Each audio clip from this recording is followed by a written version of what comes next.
దేవుని దగ్గర నుండి ఏ మేలును అనుభవించక ఇంకను అనేకమైన కఠిన శ్రమలు, బాధలు, వేదనలను తట్టుకొని వాటిని ఎదుర్కొని దేవుని సహాయం కొరకు ఎదురు చూస్తూ మిగుల ఆశతో ఆయన కొరకు కనిపెట్టుకుంటూ నిరీక్షణతో కన్నీరు కారుస్తున్న నీకు దేవుడిస్తున్న వాగ్దానం, నీ జీవితంలో ఆయన రెండంతల మేలు చేయను ఉద్దేశించి ఉన్నాడు.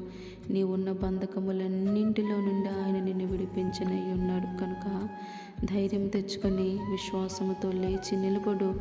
నీకన్నిటికీ ఆయన ముగింపు పలికాడు. దేవుడు నీకు సహాయము చేయను ఉద్దేశించి ఉన్నాడు. కనుక నువ్వు ధైర్యంగా ఉండు. దేవుని సహాయాన్ని నువ్వు పొందుకుందువు. హల్లెలూయా.